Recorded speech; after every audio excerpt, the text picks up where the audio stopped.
So, this was the second video that I ever put out of this nature. So, I'm not sure how much of it I'm going to still stand by, but let's go.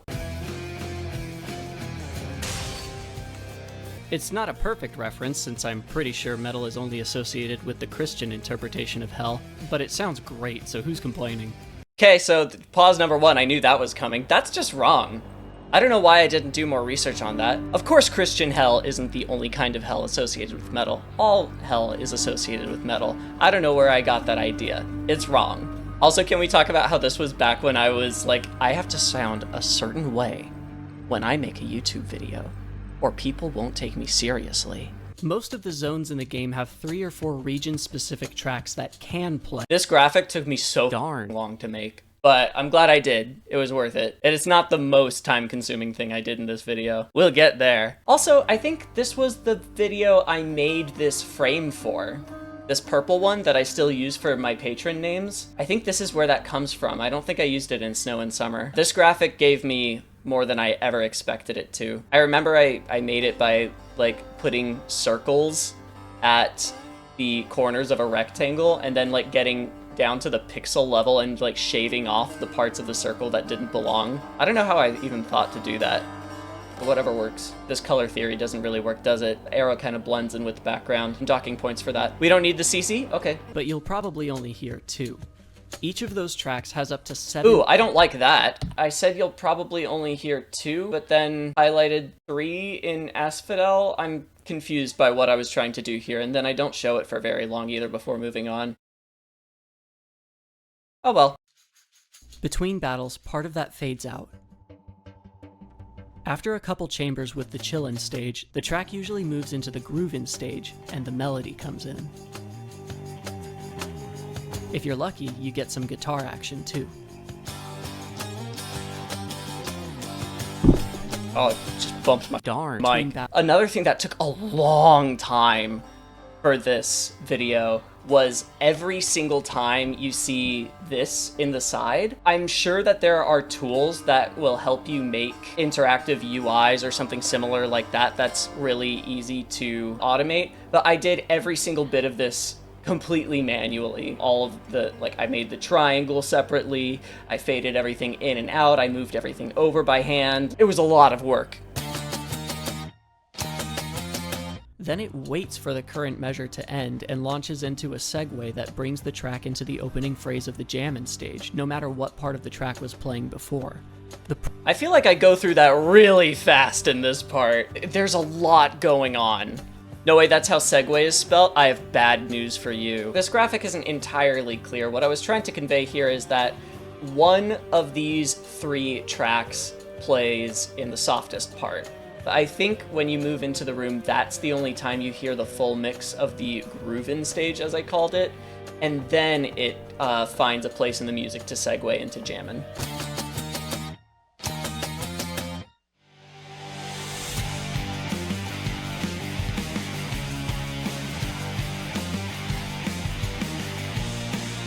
And it's not just the beginning of that's the not edited at all. That shapes the track around the gameplay. That's actually how it sounds in the game. It's so good. I wanna go back though. I gotta point out, you can slightly see the color of the word overdrive pulsing because it's 21/8.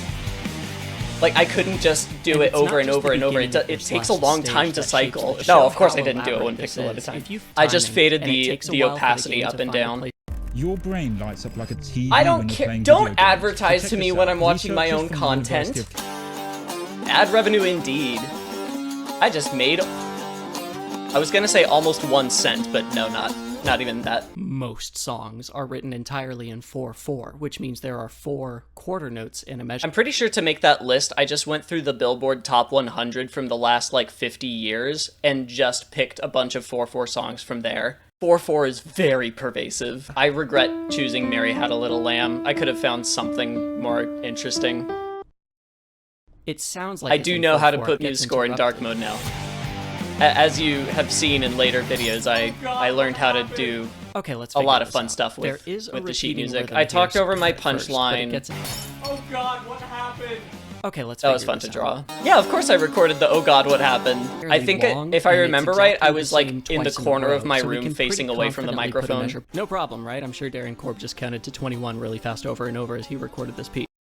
He did. After I published this video, I tweeted Darren Korb. I asked him, hey, how closely does this match your design philosophy for the game? He actually responded, and he said it's very close. It's very close to what I wanted, but I did count in 21.8. And I'm like, all right. Wowee. I can't do that. I can't count 21.8 at this tempo. Are you kidding me? He didn't subdivide it into simpler time signatures. He counted 21.8. No problem, right? I'm sure Darren Korb just counted to 21 really fast over and over as he recorded this piece. No. Hey, you want to see something funny? Hand this to a musician and ask them to sight read it. I've never done that. I should. One of my favorite things to do when I make these videos, and it started way back in Snow and Summer, but I've gotten more comfortable with it the longer I've gone on, is to frame musical events with the voiceover in such a way that they hit harder. One of the things I mean by that is, as often as I can, and more as I keep going, I really love moments where I'm able to keep the music going as I speak and still organically explain the music while it's not being super eventful, and then drop right into where it becomes eventful. That's hours of editing and crossfading and mixing and making sure everything lines up properly, and it's so worth it. It's so much fun.